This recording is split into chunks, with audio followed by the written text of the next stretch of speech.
왜 세종대왕께서는 조선에 있었던 무슬림들의 문화를 탄압해서 없애도록 만들었는가? 왜 아기 아기를 안 만들기를 만들었어. 하지 않았소?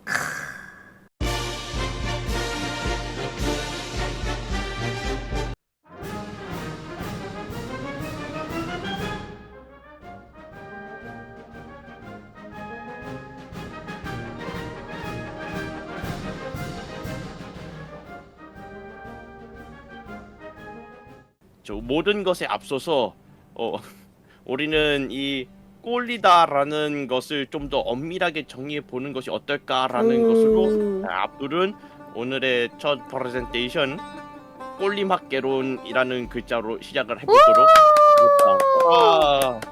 그래서 이런 거를 한다라고 하니까 아는 형이 압둘 양지로 나오지는 않기로 한 거야 하면서 아닙니다. 저희는 그냥 야하고 천박한 맞아요. 내용만을 막 다루기 위한 그러한 의도로 오늘의 이거를 하는 게 아니다. 이 전 근대 사회 국가들의 정책의 기본 기조는 딱 10글자로 요약할 수 있습니다. 바로 아이를 낳아라 으랴으랴. 성경 말씀에 뭐라고 적혀 있어요? 생육하고 번성하여 땅에 충만하라. 그러니까 뭐예요? 아기 만들기를 아기 해라.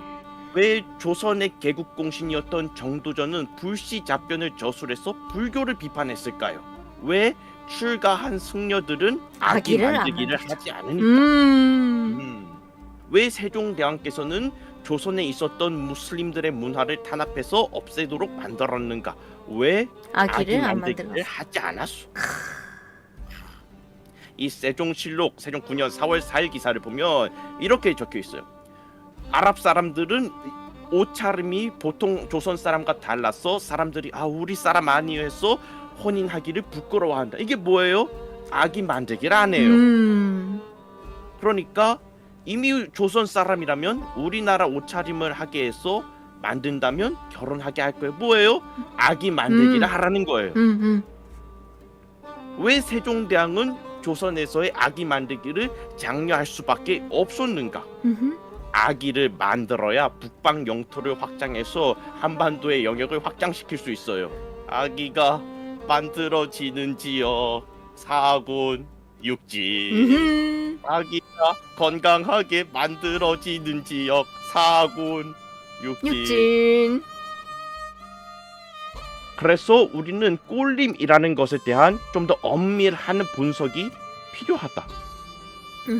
꼴림을 우리가 엄밀하게 분석을 하면은 꼴림을 수학적으로 모델링 할 수 있겠죠. 꼴림을 수학적으로 모델링 한다면은 꼴림도를 판별할 수 있는 AI 음경을 개발할 수 있을 것이다. 이거는 이만큼 꼴리는 작품이군.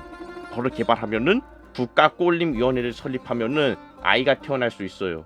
세상을 더 꼴리게 만든다면은 예비 엄마 아빠들이 하루 종일 꼴린 걸 봤는데 집에 돌아오니 내 예쁜 아내가 있군. 그럼 다음날 둘째가 태어나는 거예요. 그러면 대한민국이 건강해진다. 현재 대한민국의 모든 정치적 문제, 식량 안보, 외교 문제 다 해결할 수 있는 거, 더 많은 꼴리는 것들을 만드는 것이다. 와, 출산율 향상. 와, 꼴림은 단순한 벗은 정도의 수치화가 아니다. 더 많이 벗으면은 많이 꼴리고 조금 벗으면 조금 꼴린다. 이게 아니다. 틀렸어요. 예를 들어서 우리 상상해요. 저기에 그냥 헐벗은 갸루 한 명 있어요. 그 다음에 옆에 모종의 이유로 속옷을 안 입고 등교한 풍기위원장이 쓱 등교를 하면서 들키진 않을까 하면서 떨면서 오고 있어요. 분명히 전자는 더 많이 벗었고 후자는 속옷만 벗고 사실 나머지는 다 입고 왔으니까 겉으로는 드러나지 않음에도 불구하고 역설적으로 후자가 더 꼴릴 수 있다. 이게 바로 제가 아까 인용해서 가져오려고 했던 모에론이고 이 벗은 남캐보다 입은 남캐가 꼴려지는 경우의 수가 나오는 게 이거와 같은 내용이 되는 거죠. 왜 벗고 있는 갸루는 덜 꼴리고 갑자기 성실한 풍기위원장이 속옷을 입지 않고 등교한 것은 꼴려지는가? 그것은 변화에 있다. 그래서 우리는 두 가지를 유추할 수 있다. 여기서 수학적으로 1번 꼴림은 경로의 해석이고 2번 꼴림은 다차원적이다. 그 물리 시간 때 이 1이라는 걸 배웠어요. 1은 힘 곱하기 힘의 방향으로 움직인 거리다. 물리 법칙을 응용한다면은 꼴림에 네. 관한 일도 꼴림에 대한 벡터 값으로 거기에 곱하기 꼴림 벡터 방향으로 움직인 거리, 이런 식으로 수학적인 모델링을 할 수 있을 것이다. 오. 일이라는 것을 좀 더 엄밀하게 정의하고, 중력은 중력장이라는 어떠한 필드로서 존재한다. 매그네틱 필드, 자기장도 어떠한 필드로서 존재하듯이 꼴림이라는 것도 이 사회의 어떠한 벡터 필드로, 꼴림이라는 벡터장으로서 필드로서 존재하는 것이라고 우리가 F 값을 바꿔 버릴 거예요. 그러면은 어떤 식으로 계산할 수 있겠느냐, 이런 식의 벡터장 상에서의 선적분이라는 개념으로 도입을 시작할 것이다. 그러니까 엄밀하게 수학적인 정의를 내리기 위해서 일부러 어려운 방향을 한번 걷고 있는 거예요. 선적분이 뭐예요 하면은 저런 식으로 그 위치에, 그 벡터 필드, 꼴림이라는 벡터 필드, 그 내가 있는 위치에서의 더 꼴려질 수 있는 방향으로 나아갈 수 있는 벡터 값들이 다 있을 것이고, 내가 그죠? 이동하는 경로에 따라서 더 꼴려지고 덜 꼴려지고 하는 것들을 계산하는 법들이 있을 것이다. 그래서 F가 힘에 대한 벡터장이었다면 벡터장 상에서의 운동은, 경로의 이동은 한 일을 계산하는 방법이고, 반대로 꼴린 벡터장이라고 설정한다면 경로상에서 만들어낸 값은 꼴린 정도에 꼴린 점. 대한 표현법이 될 것이다. 오. 의미의 꼴린 벡터장 상에서 어떠한 객체가 지나간 경로에 따라 한 일의 양을 꼴림의 양이라고 정의 내릴 수 있을 것이다. 그러면 우리는 한 가지 사실을 알 수 있어요. 첫 번째, 꼴림은 객체에 내재된 값이 아니라 객체의 변화를 밖에서 계산한 값이다. 2번, 꼴림은 다차원적. 다차원적이라는 것이 수학적으로 어떤 의미냐인 거를 우리가 알아보도록 할게요. 다차원적이다. 우리 수학 시간에 X좌표, Y좌표, 막 Z축 이런 거 배웠잖아요. 차원이 앞 왼쪽에 있는 거는 2차원이고 오른쪽에 있는 것은 3차원이에요. 그러니까 차원이라는 것은 어떠한 기준 밸류 값의 축들이 늘어나고 있다. 여러 가지다. 꼴림은 아까 말했듯이 단순히 1차원적인 더 벗으면 더 꼴려요가 아니라 다양한 밸류 값들이 안에 들어있는 것이다. 예를 들어서 우리가 XY축을 XY가 아니라 가슴 크기와 털로 바꿔볼게요. 그러면은 이런 식으로 좌표를 찍을 수가 있겠죠?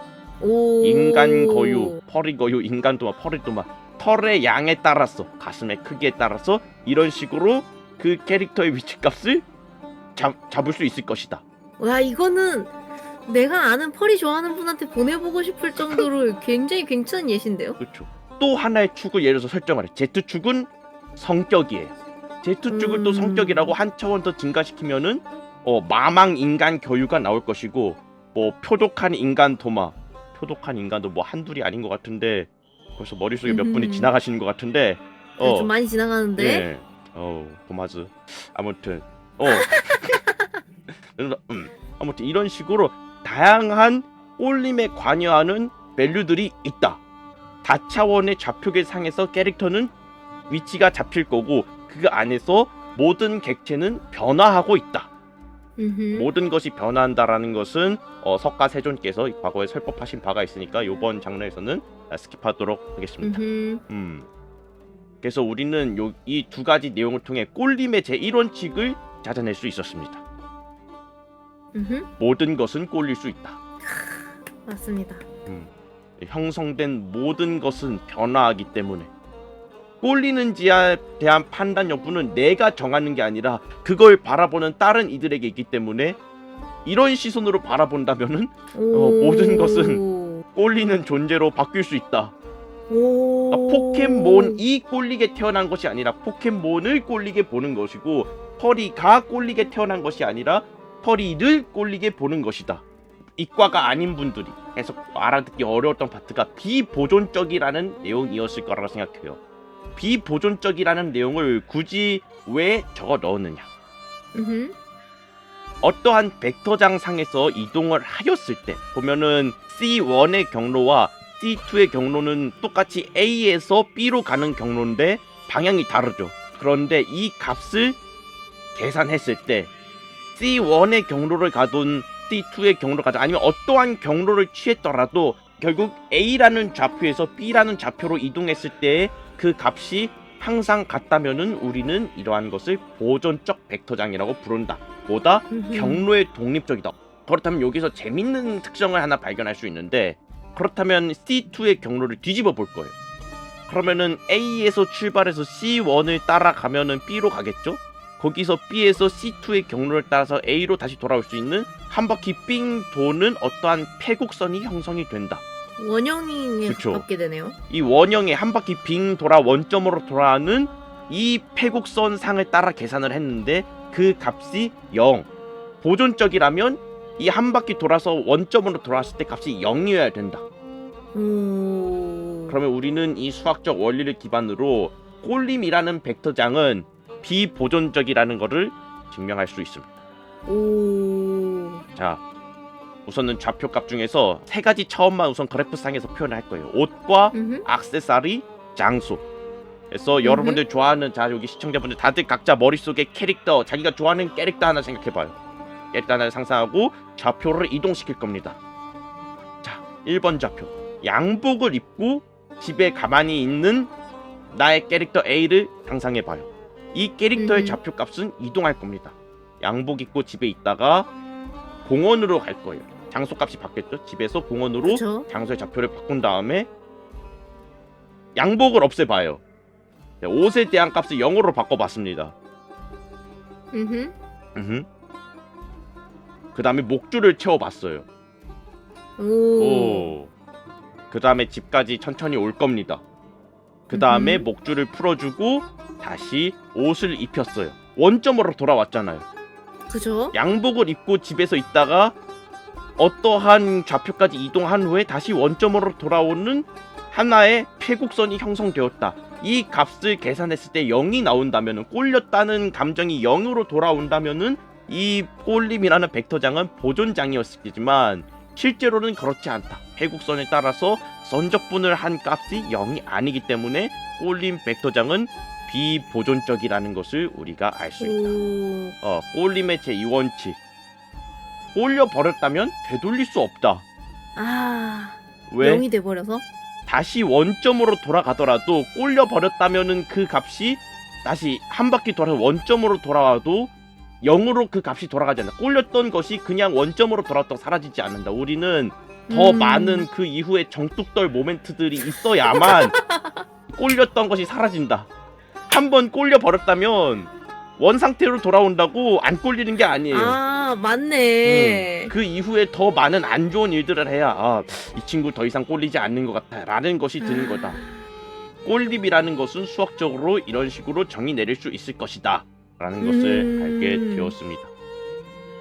와, 나는 완전히 어떻게 보면은 철학에 가까웠는데 여기는 너무나도 이과적인 분석이어서 놀랐어.